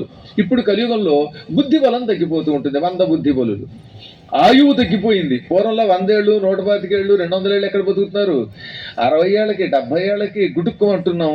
పైగా ఉన్న 4 రోజులు ఆరోగ్యం కూడా ఉండటం లేదు. అందుకని వాళ్ళు మందబుద్ధి బలులు, అల్పతరాయువులే కాక ఉగ్రరోగ సంకలితులట. ఆరోగ్యం తక్కువ, మోకాళ్ళ నొప్పులు. ఎక్కువ మంది పాపం కింద కూర్చోలేక కుర్చీల్లోనే కూర్చుంటున్నారు. పాపం కింద కూర్చోగలిగారంటే వాళ్ళు మహానుభావులు కింద లెక్క. 16 ఏళ్ల నాలాంటి కుర్రాళ్ళే కింద కూర్చోగలుగుతారు. మిగతా ముసలాళ్ళంతా కుర్చీలో కూర్చోవలసి వస్తుంది. కలియుగంలో ఎక్కువ మంది ఆరోగ్యానికి దూరంగా ఉంటారు, మంచి పనులు చెయ్యరు. ఇటువంటి కలియుగంలో ఉన్న మానవులు ఎలా తరిస్తారు? ఈ జన్మలో ముక్తి ఎలా పొందుతారు? దానికి మార్గం ఏమిటని అడిగితే అప్పుడు ఆయన చెప్పాడు, శ్రీమద్భాగవత పురాణము వినడమే సమస్త శుభములకు మూల కారణము. సప్తాహ దీక్షతో భాగవతాన్ని విన్నటువంటి వాళ్ళు ఈ కలియుగంలో ఉన్న దోషముల నుంచి విముక్తి పొందుతారు, ఇహము పొందుతారు, పరము పొందుతారు అని చెప్పి 7 రోజుల్లో భాగవతం చెప్పాడు. అలా పుట్టుకొచ్చిందనమాట భాగవతం. పూర్వం సూతుడు చెప్తున్నాడు కదా, మా గురువు గారు వేదవ్యాస మహర్షి మానవుల కోసం, కలియుగ మానవుల కోసం ఈ భాగవతాన్ని ఇచ్చాడు. ఒకప్పుడు ఆయన సరస్వతీ నదీ తీరంలో కొంతకాలం తపస్సు చేశాడు. సరస్వతీ నదీ తీరం అంటే ఇప్పుడు మానా అనే ప్రాంతం బదరీ దగ్గర ఉంది. అక్కడ మాత్రమే సరస్వతి కనపడుతుంది. బదరీ తర్వాత ఈ మానా దగ్గర నుంచి బయలుదేరిన సరస్వతి అలకనందా నదిలో కలిసిపోతుంది. ఇంకా అక్కడ నుంచి గంగా నది తప్ప సరస్వతి కనపడదు, లుప్తం అయిపోయింది. అక్కడ మాత్రం బదరీ దగ్గర ఉన్న ఈ మానా దగ్గర 1 కిలోమీటర్న్నర 2 కిలోమీటర్లు మాత్రం ప్రవహిస్తుంది. సరస్వతిలో స్నానం చేయాలంటే పుష్కరాలకు అక్కడికే వెళ్ళాలి, తప్పితే తిరుపతికి వెళ్ళాలి. ఈ సరస్వతీ నదీ తీరంలో పెద్ద కొండ ఉన్నది. ఆ కొండ మీద 2 గుహలు ఇప్పటికి కూడా ఉన్నాయి. మీలో చాలా మంది నాతో పాటు వచ్చారు, చూడబోతున్నారు, చూశారు ఇంత పూర్వం కూడా. అదే గణేశ గుహ, వ్యాస గుహ. గణపతి వ్యాసుడు చెబుతూ ఉంటే భాగవతం రాసినటువంటి, భారతం రాసినటువంటి గుహ. భారతం 18 పర్వాలు అక్కడే రాశాడు గణపతి, లేఖకుడిగా రాశాడు. అటువంటి దివ్యస్థలం అక్కడ వ్యాసాశ్రమం ఉన్నది. ఆ గుహను చూసి తీరాలి, జీవితంలో ఒకసారైనా చూడాలి. అక్కడ దాదాపు 12 సంవత్సరములు తపస్సు చేశాడంటే వ్యాసుడు. అక్కడికి వెడితే ఆయనకి ఇంద్రియ నిగ్రహం కలిగింది. అందుకని శమ్యాప్రాసము అన్నారు దాన్ని. ఆ స్థలాన్ని శమ్యాప్రాసం అని పిలుస్తారు. రోజులాగే కొండ మీద ఉన్న గుహలో నుంచి సరస్వతి నదిలోకి కిందకి దిగాడు. చాలా ఎత్తు కదా, అందులోకి దిగాలి. దిగి హాయిగా స్నానం చేశాడు. సరస్వతి నదిలో స్నానం చేయటం అంటే ఎలా ఉంటుందో చేసిన వాళ్ళు ఉంటే చేయెత్తితే చెప్పగలుగుతాం. ఒకసారి స్నానం చేసిన తర్వాత ఎంతసేపు పడుతుందో కోలుకోవడానికి మనకి కనీసం 10-15 నిమిషాలు పడుతుంది. శరీరం స్తంభించిపోతుంది, ఎందుకంటే -డిగ్రీలో ఉంటుంది కనుక. అది గడ్డగట్టే చలి. హిమాలయ పర్వతాల్లో సరస్వతీ నదిలో స్నానం చేస్తే వాడు పవిత్రుడవుతాడు. కానీ సహజంగా కొంచెం కష్టం. నాతో పాటు చాలామంది భక్తులు వచ్చినప్పుడు అలా నేను ములిగాను కదా అని వాళ్ళు ములిగి పైకి వచ్చిన తర్వాత గురువు గారు చెప్పలేదు ఏమిటంటే ఇలా ఉంటుంది అన్నారు. ఏదో అరగంట పోయాక. ఈ అరగంటలోపు వాడికి ఏం తెలియదు. ఇందులో ఒక మహానుభావుడు ఉన్నాడు. ఆయన నాతో పాటు డుబుక్కుని దిగాడు అందులోకి. ఆ దిగడంలో అలా అయిపోయాడు ఆయన. ఆ కట్టుకున్నదో తువ్వాలు, ఈ తువ్వాలు వెళ్ళిపోయింది. యోగి గారు మిగిలారు మనకి. ఆ స్థితిలో ఆయన చూడాలంటే దిగంబర దిగంబర అని పాడుకోవాల్సి వచ్చేది. ఆ తర్వాత 2 మనుషులు రెక్కలు వచ్చుకుని ఒడ్డు మీదకి లాగి ఆ సమయంలో నా దగ్గర ఉన్న తువ్వాలు ఆయన కప్పాక అరగంట పోయాక మై కౌన్ హూ, అప్పటిదాకా ఆయనకి తెలుగులో మాట్లాడేవాడు హిందీలో మాట్లాడడం మొదలెట్టాడు. మై కౌన్ హూ మై కహా హూ అనడం మొదలెట్టాడు. ఆ ప్యహాహై అని చెప్పేసరికి తల ప్రాణం కాళ్ళకు వచ్చింది. అప్పుడు తెలిసింది ఆయనకి అందులో స్నానం చేస్తే శరీరం అలా అయిపోతుంది. తొందరపడి దిగేటప్పుడు కొంచెం జాగ్రత్తగా పక్కనే ఉండన పెట్టుకోవాలి. అటువంటి భయంకరమైనటువంటి చలితో కూడిన ఆ సరస్వతీ నదిలో వేదవ్యాసుడు మహానుభావుడు గనక, విష్ణు స్వరూపుడు గనక హాయిగా స్నానం చేసేట. తర్వాత విభూతి పెట్టుకొని జపం చేసుకోవడానికి సంసిద్ధుడయ్యాడు. సంధ్యావందనం తప్పక చేసే మహానుభావుడు ఆయన. అలా సంధ్యావందనం చేసి జపం చేద్దామంటే మనస్సు నిలకడగా లేక ఎందుకో అశాంతిని పొందింది. ఈ పూట ఆయనకి మనశ్శాంతి లేకుండా అయిపోయింది. కారణం ఏమిటి అనుకున్నాడు ఆయన. నా వంటి వాడికి అశాంతి. పైలుండు ఋగ్వేద పఠనంబు దొరకొనే సామంబు జైమిని చదువుచుండే యదువు వైశంపాయనక్షుండు దొరకొనే తుది అథర్వము సుమంతుడు పఠించే. నేను ఎన్నో ఘనకార్యాలు చేశాను, 1-2. ఒకప్పుడు వేదములు అనంతములుగా ఉండేవి, లెక్క లేకుండా ఉండేవి. ఎక్కడ మొదలుపెట్టి ఎక్కడ ఆపాలో తెలిసేది కాదు, అంత కష్టంగా ఉండేది. మహానుభావులైన యోగులు తప్ప సామాన్యులు ఎవరు వేద పఠనం చేయలేకపోయేవారు. అటువంటి రోజులలో విభజ్య వేదాంశ్చతుర, నేను వేదములు 4 విభజించాను. ఋగ్వేదం, యజుర్వేదం, సామవేదం, అధర్వణ వేదం అనే ఆ 4 వేదాలకి పేర్లు పెట్టాను. అందులో పైలుడికి ఋగ్వేదం ఇచ్చాను, యజుర్వేదం వైశంపాయన మహర్షికి ఇచ్చాను, సామవేదం జైమిని మహర్షికి ఇచ్చాను, అధర్వణ వేదం సుమంతుడనే వాడికి ఇచ్చాను. ఆపై మహాభారతం అనే ఒక గొప్ప ఇతిహాసం రచించాను. 1,07,281 శ్లోకములతో కూడినటువంటి మహాభారతం. ఈ భారతం కాకుండా బ్రహ్మసూత్రాలు రచించాను. 18 పురాణములు. అప్పటికింకా భాగవతం తప్ప మిగతా అన్ని రాశాడు ఆయన. పూర్తిగా భాగవతం రాయలా. భాగవతం ఇది అయ్యాక రాశాడు ఆయన.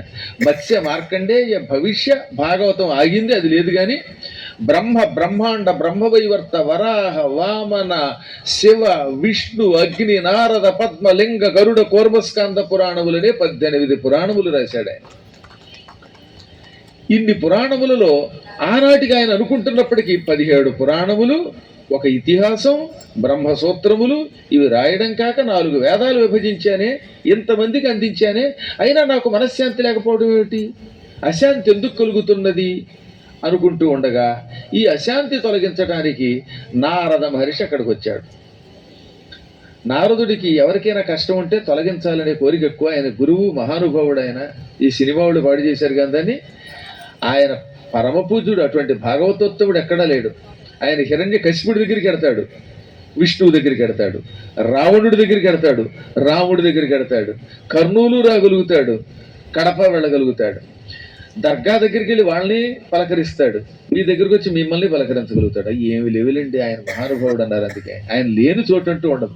అందుకే ఆయన వంశతో పుట్టడం వల్ల నేను అలాగే తెగ తిరుగుతున్నానులేండి. అటువంటి నారదుడు తెల్లనివాడు అక్కడికి వచ్చాడు. ఈ ప్రపంచంలో కొద్ది మంది మాత్రమే తెల్లగా ఉంటారు. శివుడు, సరస్వతి, నారదుడు, ఆదిశేషుడు, మళ్ళీ నేను. ఇలాంటి వాళ్ళు కాస్త తెల్లగా స్వచ్ఛంగా అందంగా ఉంటారు. అలాగే నారద మహర్షి తెల్లనివాడు, చేతిలో మహతి అనే వీణ పట్టుకొని వాయించుకుంటూ అక్కడికి వచ్చాడు.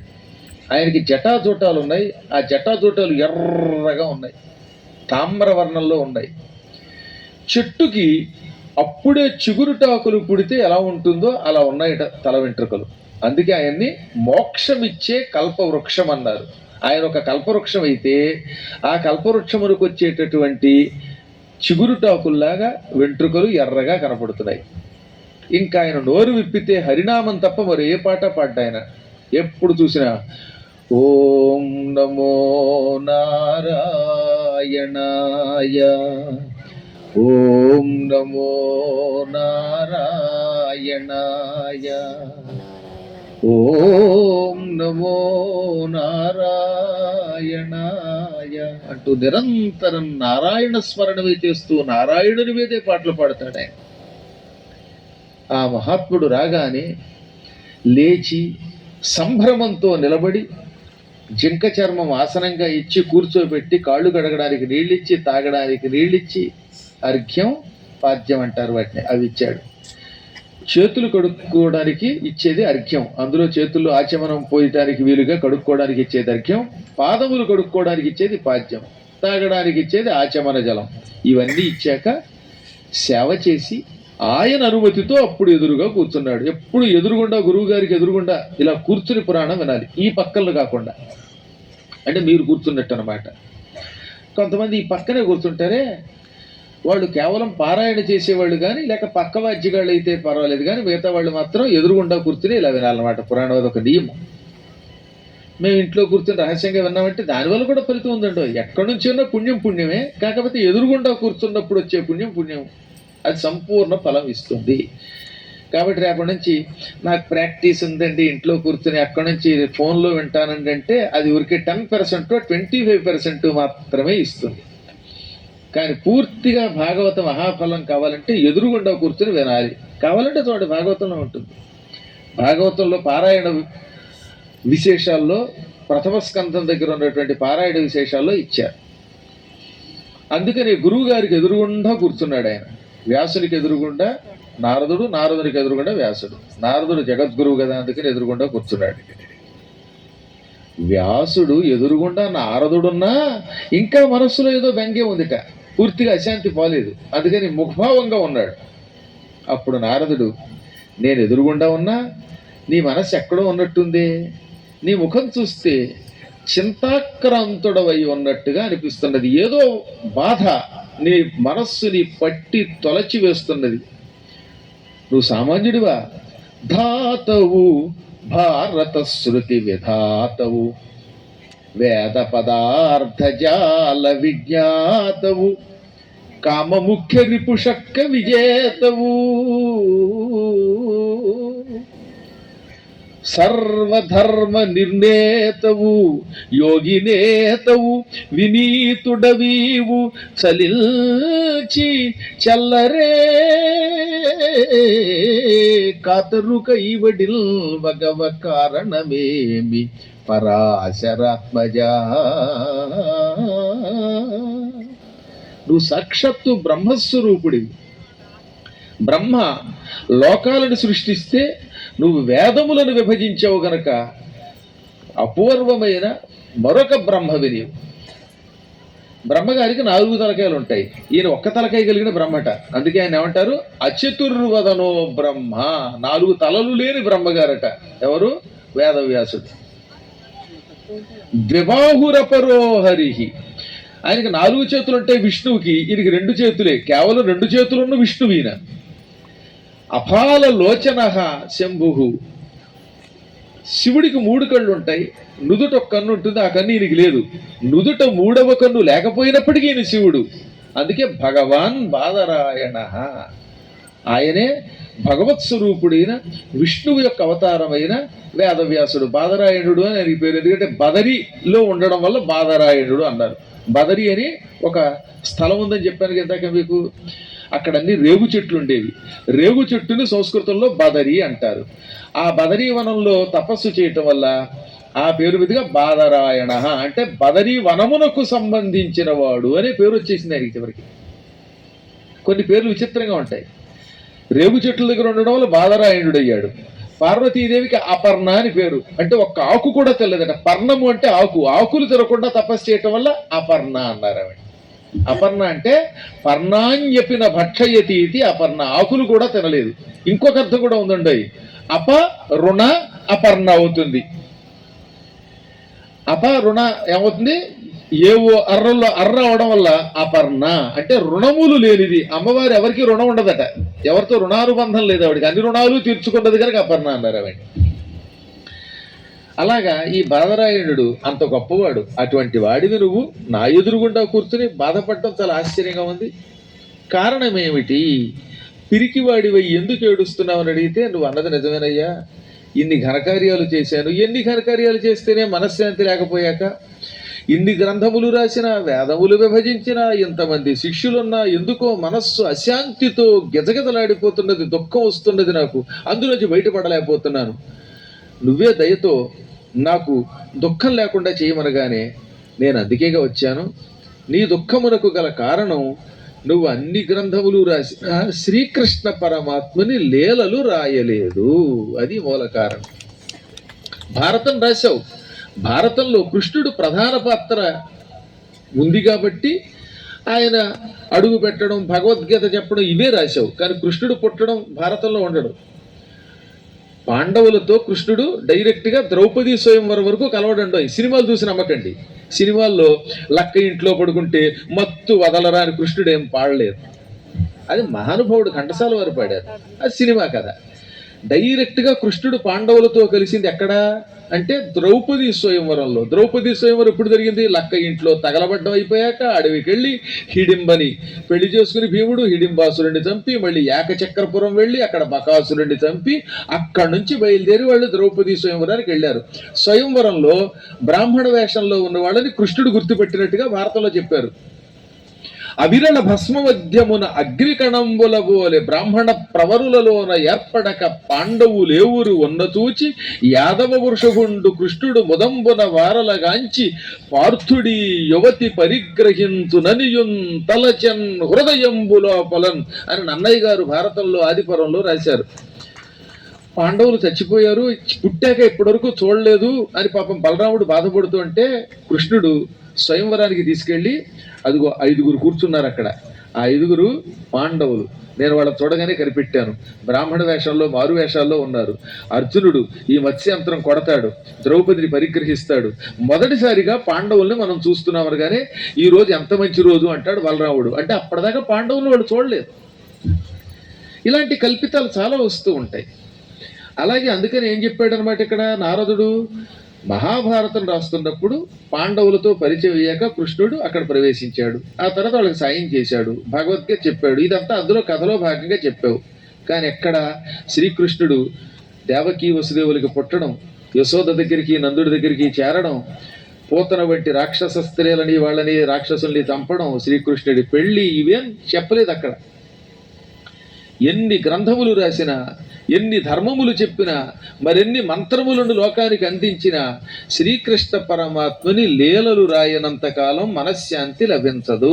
నీ అశాంతికి గల కారణం శ్రీకృష్ణుడి మీద సరి అయిన కావ్యం రాయకపోవటమే. కాబట్టి ఏం చేస్తావు? వెంటనే భక్తితో శ్రద్ధతో శ్రీకృష్ణుడి యొక్క పుట్టుక మొదలుకొని ఆయన లీలలన్నీ భాగవతం అనే పేరుతో పురాణముగా రాయి. అది రాశావా, నీకు ఎక్కడ లేని శాంతి లభిస్తుంది. నీవు, నీ వంశం సమస్తం తరిస్తారు, ప్రజలు తరిస్తారు అనగానే ఈయనకి మళ్ళీ అనుమానం వచ్చింది. ఎంత గొప్ప పండితుడైనా భాగవతం రాయడం తేలిక కాదండి. భక్త్యా భాగవతం జ్ఞేయం. భాగవతం భక్తితో గ్రహించాలి. భాగవతం రాయడానికి కేవల పాండిత్యం సరిపోదు.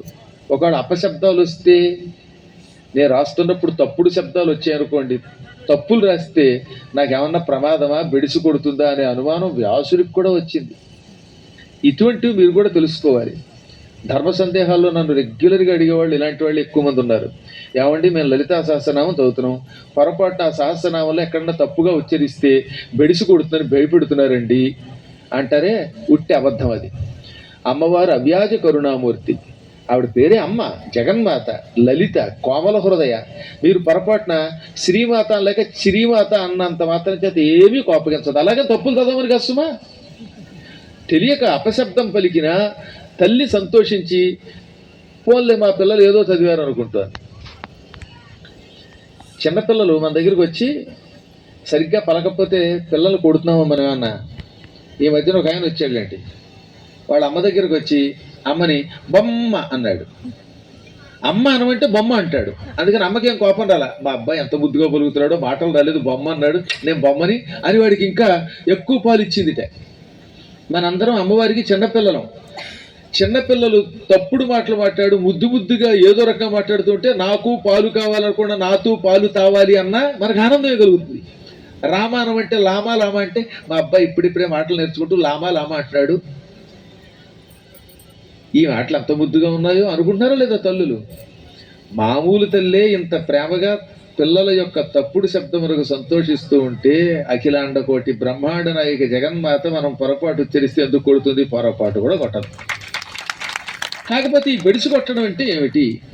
ఈ సహస్రనామ పారాయణం చేస్తున్నప్పుడు ఇతరులకు ద్రోహం తలపెట్టకూడదు.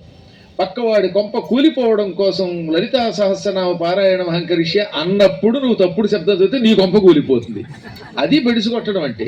కాబట్టి ఎప్పుడు కూడా అందరూ బాగుండాలి అని పారాయణ చెయ్యండి. మీకు శుభం కలగకపోతే అడగండి. అందువల్ల భగవంతుడు భాగవతంలోనే ఒక ముక్క చెప్పాడు. ఇప్పుడు నారదుని ద్వారా చెప్పించాడు.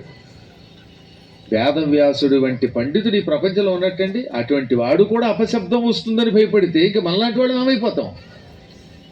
వాళ్ళందరూ పండితులమే, మేము గొప్పవాళ్ళం, మేము సాక్షాత్తు విష్ణు స్వరూపులం, సరస్వతి స్వరూపులం, శివస్వరూపులం, పండితులు అనుకుంటే అది భ్రమ. వ్యాసుడే నేను అపశబ్దములు రాస్తానేమో అప్పుడు ఏమన్నా ప్రమాదం అంటే అప్పుడు నారదుడు ఏమన్నాడు? అపశబ్దంబుల గూడియుల్ హరిచరిత్ర ఆలాపముల్ సర్వపాప పరిత్యాగము చేయు కావున హరిల్ భావింపుచున్ పాడుచున్ జపముల్ చేయుచు వీనులన్ వినుచు అశ్రాంతంబు చింతింపుచును తపసుల్ సాధులు ధన్యులౌదురు గదా తత్వజ్ఞ చింతింపుమాగా. ఎన్ని అపశబ్దములు ఉన్నప్పటికీ భక్తితో భాగవతం రాస్తే ఆ భాగవతం సర్వ పాపములను తొలగిస్తుంది. ఇంతకంటే ప్రమాణమైన భాగవతంలో రాశారు ఇది. అపశబ్దంబుల గూడియున్ హరిచరిత్రాలాపములు సర్వపాప పరిత్యాగము చేయి. కావాలండి ఇక్కడ సుమా. తెలియక పొరపాటును వస్తే ఏమీ దోషము రాదు, అన్ని పాపాలు పోతాయి. కాబట్టే జ్ఞానులు ఏదో రకంగా హరి యొక్క కథలు చదువుతారు, వింటారు, చెబుతారు, జపం చేస్తూ ఉంటారు.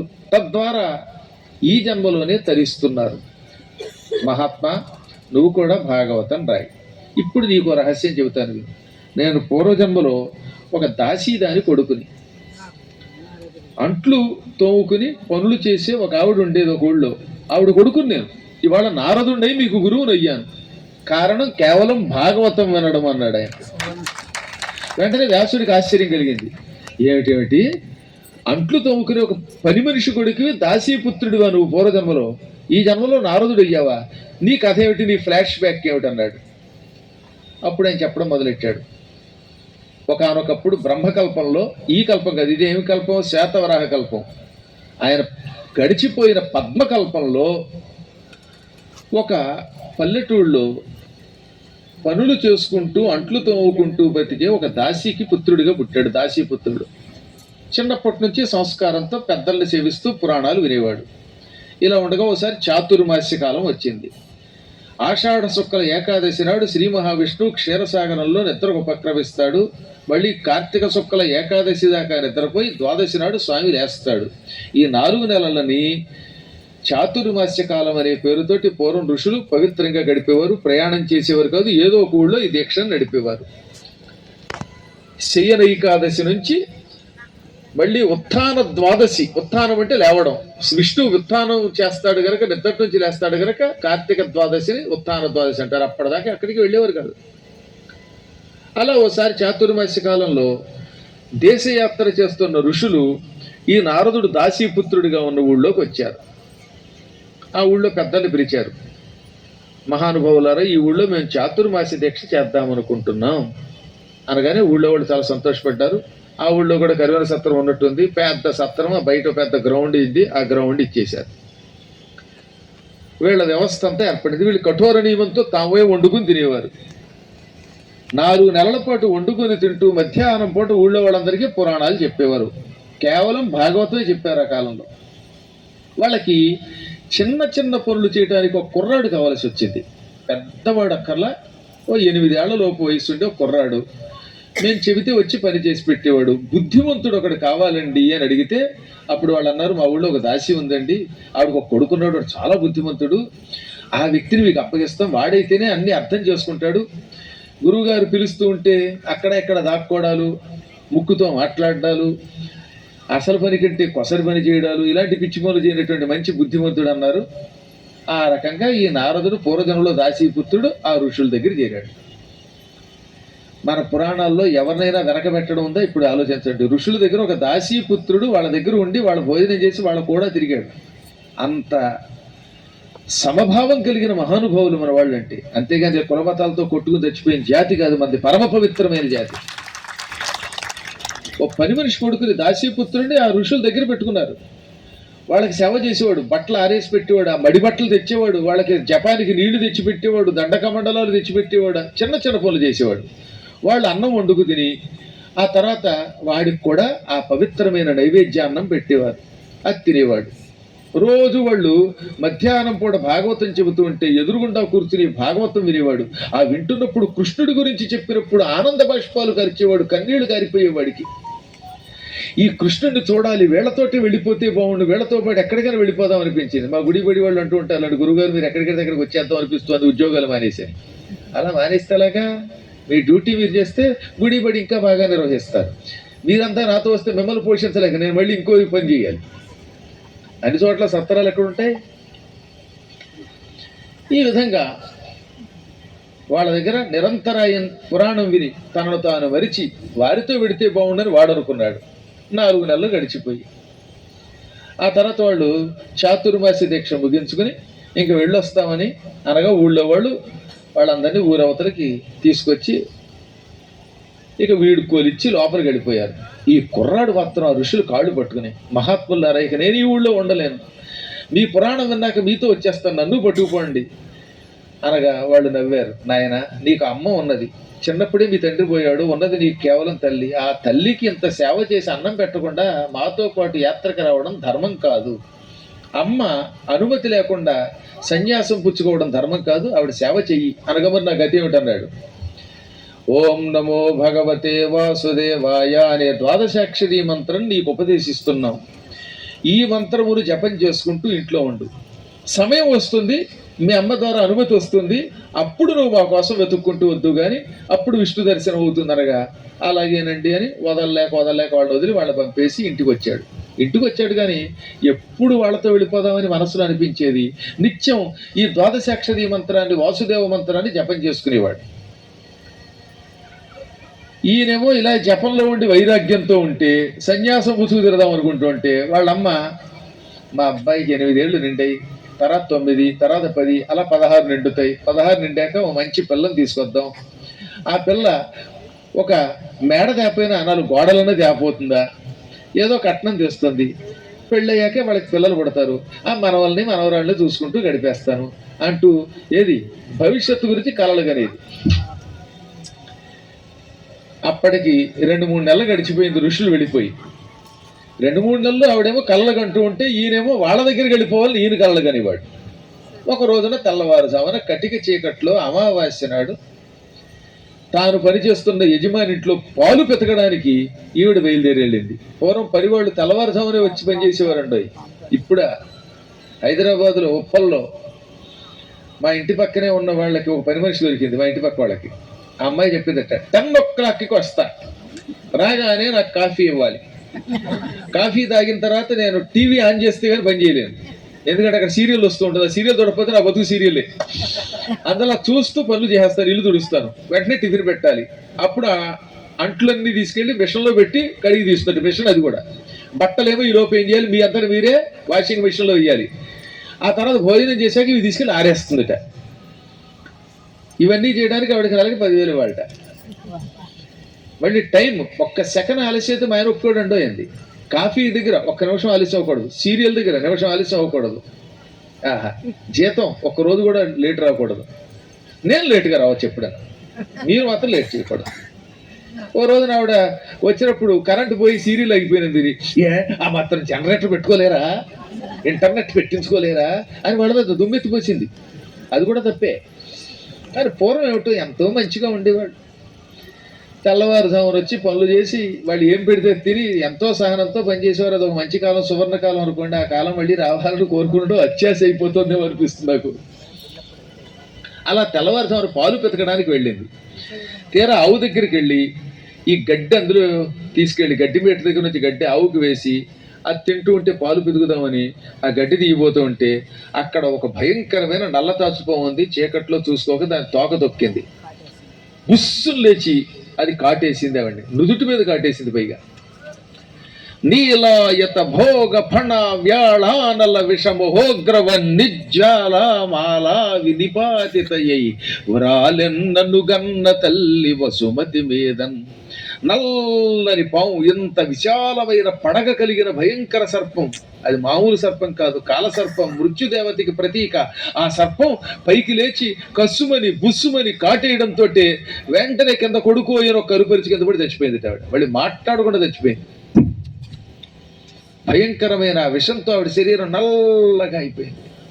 ఆవిడ కింద పడి ఏడిస్తే చుట్టుపక్కల వాళ్ళు పరుగున వచ్చారు. ఈ కుర్రాన్ని అక్కడికి తీసుకెళ్లారు. వాళ్ళు ఈ కుర్రవాడు ఎంత దురదృష్టవంతుడు, చిన్నప్పుడే తండ్రి పోయాడు, ఇప్పుడు ఉన్న తల్లి కూడా పోయింది, పాపం వీడు బతికి ఏమైపోయిందని బాధపడుతూ ఉంటే వీడేమనుకున్నాడు, పుట్టడం పెరగడం చావడం అంతా ఎవరికైనా తప్పదు. ఈ అమ్మ నాకు ఓ బరువు అనుకున్నాను, భగవంతుడే ఆవిడ పట్టుకుపోయాడు, నాకు ఏ బాధ్యత లేదు అని నిర్వికారంగా, మళ్ళీ అమ్మంటే ప్రేమే కానీ ఏ వికారం బాధపడకుండా దాన సంస్కారాలు చేసి అమ్మయ్య అని ఆ ఇల్లు ఊరి వారికి ఇచ్చి ఇక నేను మా గురువుల దగ్గరికి వెళ్ళిపోయాడు. ఎంత గొప్ప వైరాగ్యం! అది ఎంతో జ్ఞానం ఉంటే తప్ప రాదు. ఈ వ్యక్తి కోసం ఏడవడం కాదు, నేను నా గురువుల్ని వెతుక్కుంటూ పరమాత్మను చూస్తాను అనుకుని కాలినడకన బయలుదేరాడు. ఆ గురువులు ఎక్కడున్నారో దొరకరుగా ఎక్కడికో పోయారు. ఎలా తిరిగాడు కాలినడకన అతి భయంకరమైన కేకారణ్యాల్లో, అడవులలో తిరిగి పిచ్చెక్కిపోయినట్టు అయిపోయింది. వాడికి అలసట వచ్చింది, శరీరం తిండి లేక చిక్కిపోయింది. ఓ చోట ఒక అడవి మధ్యలో ఓ చెరువు కనపడింది, పెద్ద చెరువు.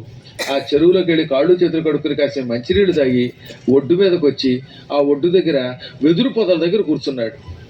ఒక్క క్షణం కళ్ళు మూసుకున్నాడు. భగవంతుడు అలిసిపోయినా నీ దర్శనం అవ్వడం లేదు అని కళ్ళు మూసుకుని ఓం నమో భగవతే వాసుదేవాయ అని భగవంతుడి దర్శనం కోసం మంత్రజపం చేశాడు. అలా కళ్ళు మూసుకుని ఆ అడవిలో చెరువుకు ఎదురుగుండా కూర్చుని జపం చేస్తున్న ఇతని హృదయంలో ఒక అద్భుతమైన కాంతి కనపడింది. మహాకాంతి, కోటి సూర్యులతో సమానమైన కాంతి. ఆ కాంతిలో ఒక విరాట్ పురుషుణ్ణి చూచాడు. అది మరియును చారు లక్షణ లక్షిత నఖపాద గొల్ఫజాను జంఘోరు కఠినాభిమధ్యోదరుండును సాదరుండును కంఠసూత్ర కటిసూత్ర హార కేయూర కటక కంకణ మకర కుండల కిరీటాది విభూషితుండును కంబుకంధరుండును పాలనాథ అధర వదన కర్ణుండును నేల నేరద వర్ణుండును ప్రహ్లాద సునంద నంద ప్రముఖ సంభావితుండును శ్రీ పుష్టి తుష్టి కీర్తి కాంతిలోర్జా విద్యా విద్యాది మాయాశక్తి సేవితుండును యొక్కనొక్క పురుషోత్తమునిగాంచే అన్నారు భాగవతంలో. కొన్ని సమయాల్లో పద్యం కంటే గద్యం బాగుంటుందని భాగవతంలో అలా రాశారు. అనేక శుభలక్షణములతో ఉన్న శ్రీమన్నారాయణుడు విరాట్ రూపంతో దర్శనమిచ్చాడు. వేలాది చేతులతో, వేలాది శిరస్సులతో, వేల పాదాలతో ఉన్నాడు ఆయన. ఎన్నో లెక్క పెట్టలేం. అనేక పాదములు, అనేక నేత్రములు, అనేక శిరస్సులు, అనేక బాహువులు, కాళ్ళకి గండపెండేరాలు ఉన్నాయి, చేతులకి కంకణాలు ఉన్నాయి, భుజకీర్తులు ఉన్నాయి, మెడలో కౌస్తుభం అనే మడి ఉన్నది, శ్రీవత్సం అనే ఒక లాంఛనం మా గోత్రం ఆయనకి కుడివైపు ఉన్నది. ఎడమ వైపున లక్ష్మీదేవి వక్షస్థలం మీద ధగ ధగ ధగ వెలిగిపోతున్నది. నాభి, ఆ నాభిలో ఉన్నటువంటి పుండరీకంలో తెల్ల తామర పువ్వులో బ్రహ్మగారు ఆడుకుంటున్నాడు. ఆయన చుట్టూత ప్రహ్లాదుడి వంటి భక్తులు, సునందుడు, నందుడు, పుణ్యశీలుడు, సుశీలుడు మొదలైనటువంటి భాగవతత్వములు వైకుంఠంలో ఉండేటటువంటి పరివారం ఉన్నారు. ఆయనని ఋషులు చుట్టూ చేరి కీర్తిస్తూ ఉన్నారు. శ్రీ పుష్టి తుష్టి కీర్తి కాంతి ఇలా ఊర్జ విద్య అవిద్య అని ఒక 9 శక్తులు ఆయన చుట్టూ ఉంటాయి. ఎప్పుడు ఈ శక్తులు లేకుండా ఆయన అవతారం ఎత్తడం. ఆ 9 శక్తులు ఆయనని నిరంతరం సేవిస్తూ ఉంటే ఇప్పుడు కూడా స్త్రీ రూపాల్లో సేవిస్తున్నాయి. అవి ఏమిటవి? శ్రీ పుష్టి తుష్టి కీర్తి కాంతి ఇలా ఊర్జ విద్య అవిద్య. ఈ 9 శక్తుల చేత సేవింపబడుతున్న ఆ పురుషోత్తముడు చూడటంతో పొంగిపోయాడు ఈయన. ఆహా అని వెంటనే కళ్ళు విప్పి చూశాడు. హృదయంలో కనపడిన పరమాత్మని ఎదురుగుండా చూద్దామని కళ్ళెప్పగానే ఏమీ కనపడలేదంత శూన్యం. ఆ రూపం మాయమైపోయింది. అరేరే, హృదయంలో ఆ పరమాత్మని ఇంకా చూద్దాం అనుకున్నాను, తొందరపడి కళ్ళు విప్పాను అని మళ్ళీ ఇంకోసారి కళ్ళు మూసుకుని ధ్యానం చేస్తే ఎంత ప్రయత్నించినా ఇక ఆ రూపం కనపడలేదు. అప్పుడు అతను కళ్ళు విప్పి ఏడ్చాడు. ఒక్క క్షణకాలం మెరుపు మెరిసినట్టుగా నా కళ్ళ ముందు కనపడ్డావు, నా హృదయంలో దర్శనమిచ్చావు. ఇప్పుడు ఎంత గింజుకున్నా నాకు దర్శనం ఇవ్వటం లేదు. స్వామి, నన్ను అనుగ్రహించవా, నాకు ఆ దర్శనం ఇవ్వవా, నీ దర్శనం కాకపోతే బతకలేను అని ఏడుస్తూ ఉంటే అప్పుడు భగవంతుడు కనపడకుండా ఆకాశవాణి రూపంలో ఇలా అన్నట్ట. కనపడ్డు వినపడతాడు, అదే ఆకాశవాణి అశరీరవాణి. ఏల కుమార సోషిలగా ఈ భవమందున నన్ను కానగాదాలవు కామ ముఖ్య రిపుషక్కము నిర్దళితంబు చేసి ఉన్మూలిత కర్ములైన ముని ముఖ్యులుగాని కుయోగి కానగాదాలడు నీదు కోర్కి కొనసాగుటకై నిజమూర్తి చూపితిల్. నాయనా, ఎందుకునే ఎంత బాధపడతావు? అయ్యో, భగవంతుడి దర్శనం అవ్వలేదని జాలిగా ఏడుస్తున్నట్టున్నావు. ఎంత ఏడ్చినా ఈ శరీరముతో నువ్వు నన్ను చూడలేవు. ఎందుకంటే నీ శరీరం ఇంకా అపవిత్ర శరీరమే, పూర్తిగా తపశ్శక్తితో నిండి ఉన్న శరీరం కాదు. దాసీపుత్రుడిగా రకరకాల ఆహారాలు తింటూ బతికిన వాడివి. కాబట్టి నీకు నా దర్శనం మళ్ళీ అవ్వాలంటే ఇంకా తపస్సు బాగా చెయ్యాలి. కామక్రోధ లోభమోహ మదమాత్సర్యాలని 6 శత్రువుల్ని జయించి 1000 సంవత్సరములు తపస్సు చేసిన మహాయోగులు తప్ప సామాన్యుడు నన్ను చూడలేడు. నువ్వు అడగచ్చు, ఎంతో మంది మహానుభావులు తప్ప సామాన్యులు చూడలేని నీవు నాకు ఒక క్షణకాలం ఎందుకు కనబడ్డావని, నేనంటూ ఉన్నానని ఒక క్షణం నీ మనసులో కనపడితే అప్పుడు నువ్వు నా వెంట పడతావు. నిన్ను ఆకర్షించి నా వైపు తిప్పుకోవడానికి, నా రూపము యొక్క మాధుర్యాన్ని రుచి చూపించడానికి క్షణకాలం నేను నీకు కనబడ్డాను. ఈ అనుభూతిని మనస్సులో పెట్టుకో. ఈ రోజు నుంచి నా మంత్ర జపం చెయ్యి. వచ్చే జన్మలో నువ్వు పరమ భాగవతోత్తముడు అవుతావు అనగానే ఆ క్షణమే అన్నీ విడిచిపెట్టి అక్కడే మహాతపస్సు చేశాడు. చాలా కాలం పాటు నిరంతరాయంగా విడిచిపెట్టకుండా ఓం నమో భగవతే వాసుదేవాయ అనే మంత్రజపం చేస్తూనే ఉన్నాడు. హఠాత్తుగా మృత్యు వచ్చింది. మృత్యు చెప్పిరాదుగా అలా మెరిసింది. ఈయన ప్రాణం పోయింది. వెంటనే ఈ ప్రాణం, ఈ దాసీపుత్రుడి ప్రాణం బ్రహ్మగారు తీసుకుంటున్న గాలి ద్వారా బ్రహ్మ హృదయంలోకి వెళ్ళిపోయింది. ఏకంగా బ్రహ్మ అని గాలి తీసుకున్నప్పుడు ఆ ఉచ్ఛ్వాసం ద్వారా హృదయంలో ప్రవేశించాడు. బ్రహ్మ హృదయంలో మనస్సులో చేరాడు. ఆ తర్వాత కొంతకాలానికి ప్రళయం అయిపోయింది. ప్రళయంలో లోకాలన్నీ నాశనం అయ్యాయి. మళ్ళీ సృష్టి ఏర్పడింది. దాన్ని పునఃసృష్టి అంటారు. ఈ పునఃసృష్టి కాలంలో బ్రహ్మగారు సృష్టి చెయ్యాలని సంకల్పం చేస్తూ ఉంటే ఆయన మనస్సంకల్పంతో మరీచి, అంగిరుడు, కశ్యపుడు, దక్షుడు ఇలాంటి ప్రజాపతులు, వారితో పాటుగా నారద మహర్షి, సనక సనందనాదులు పుట్టారు. అందుకే వీళ్ళని బ్రహ్మ మానస పుత్రులు అంటారు. ఆనాడు బ్రహ్మ మనస్సులో చేరిన దాసీపుత్రుణ్ణి నేను ఆనాడు భాగవతం వినడం వల్ల ఆ మహాపుణ్యంతో ఇదిగో నారదుడిగా బ్రహ్మ మనస్సు నుంచి పుట్టుకొచ్చాను. నన్ను నారదుడిగా గురువుగా చేసినది భాగవతము. ఇదే భాగవత ప్రభావం అంటే. దాసీపుత్రుడు నారదుడు అవగాలేంది. మహానుభావులైనటువంటి వాళ్ళు భక్తి శ్రద్ధలతో భాగవతాన్ని విన్నా, పారాయణ చేసినా ఏ స్థాయికి ఎడతారో ఆలోచించు. కాబట్టి నిశ్చింతగా భాగవతం రాసి లోకానికి అందించు అని నారదుడు వెళ్ళిపోతే అప్పుడు నారదుని ప్రేరణతో వేదవ్యాస మహర్షి 7 రోజులు దీక్షతో కూర్చుని బదరీ దగ్గర సరస్వతీ తీరంలో ఈ భాగవతం రాశాడు. ఈ భాగవతాన్ని ఆయన తన కొడుకు శుకుడికి ఇచ్చాడు. శుకుడి దగ్గర నుంచి వరసగా పరంపరగా మనకు వచ్చింది. అటువంటి భాగవతాన్ని మనం ఈ రోజు నుంచి ప్రారంభించుకున్నాం. ప్రతిరోజు సాయంకాలం 6 గంటలకి ప్రవచనం ప్రారంభమవుతుంది. పగలేమో 18,000 శ్లోకాలు 5 మహానుభావులైన పండితులు పారాయణ చేస్తున్నారు. ఆ ఫలితం మీ అందరికీ కూడా ఉంటుందంటే కేవలం వారి కుటుంబం కోసం కాదు, లోక శ్రేయస్సు కోసం చేయిస్తున్న మహాద్భుతమైన యజ్ఞం ఇది. పూర్తిగా భాగవతాన్ని 5 పారాయణ చేయటంటే మాటలు కాదు. అనేక శుభములు మీకు కలుగ్గా కానీ మంగళాశాసనం చేస్తూ వేణుగోపాల్ గారు మాట్లాడిన తర్వాత ఈ వరుసలో వచ్చి ఆశీర్వచనం తీసుకుని వెళ్ళిపోతారు. అంతేగా కరతాళ ధ్వనులతో గురువు గారికి మన అభినందనలు తెలిపవలసిందిగా కోరుకుంటూ, ఈ భాగవత సప్తాహము ఈ రోజుతో ప్రారంభమైనది. రేపు సరిగ్గా 6 గంటలకు ప్రవచనం ప్రారంభం అవుతుంది. గురువు గారు టైం అంటే టైం, రెండో మాట ఉండదు. 5 నిమిషాలు ముందే గురువు గారు ఉంటారు. మీరు అరగంట ముందే వచ్చి కూర్చుంటే కుర్చీ ఉంటుంది, లేకుంటే వెనక కుర్చీలో కూర్చోవలసి వస్తుంది. చాలా మంది భక్తులు మన కర్నూలే కదా, మన సమయం పాటిస్తామని చెప్పేసి అరగంట లేటుగా వచ్చిన వాళ్ళంతా వెనక నిలబడిపోయారు. కాబట్టి దయచేసి సమయ పాలన పాటించవలసిందిగా కోరుతున్నాం. రేపు సరిగ్గా సాయంకాలం 6 గంటలకు ప్రవచనం ఉంటుంది. గురువు గారి యొక్క ఆశీర్వాదాన్ని రేపటి నుంచి మనం అందరం కూడా తీసుకునేటువంటి ప్రయత్నం చేస్తాము. మరొక్క విశేషం, అందరూ కూర్చొని, ఇంకా ఉంది సమయం, ఇంకా సమయం ఉంది. ఈ రోజు ప్రవచనం అయిపోయిన తర్వాత మీ అందరికీ కూడా కర్వేణ బ్రాహ్మణ నిత్యాన్నదాన సత్రం వారు భక్తాదులందరికీ కూడా అందరిలో ప్రసాదం దొన్నెలతో ఇస్తున్నారు. మీరు ప్రసాదంగా తీసుకోవాల్సిందిగా విజ్ఞప్తి చేస్తున్నాము. లక్ష్మీ వెంకటేశ్వర స్వామి దేవస్థానం వెంకటరమణ కాలనీ వాళ్ళు కూడా తీపు ప్రసాదాన్ని వాళ్ళు ఏర్పాటు చేశారు. కాబట్టి మీరందరూ కూడా ఒక క్రమశిక్షణగా, ప్రతిదీ క్రమశిక్షణే లైన్ లో వెళ్ళి ప్రసాదం తీసుకోవాల్సిందిగా మనస్ఫూర్తిగా కోరుకుంటున్నాం. ఇప్పుడు హారతి ఇస్తాం. హారతి ఇచ్చిన తర్వాత గురువు గారు ఇక్కడి నుంచి బయలుదేరుతారు. దయచేసి మీరు ఎవ్వరు కూడా లేయొద్దండి, అక్కడే కూర్చోండి. గురువు గారు బయలుదేరిన తర్వాత మనం అందరం లేచిపోయి ప్రసాదాలు తీసుకుందాం. బలం గురో ప్రవర్ధతాం, బలం గురో ప్రవర్ధతాం. మనస సన్నుతి చేయవే మనస, ఆపన్న శరణ్యుని హరిని సన్నుతి చేయవే. గొంతు కలపాలి మీరు. ఆపన్న శరణ్యుని హరిని సన్నుతి చేయవే మనసా.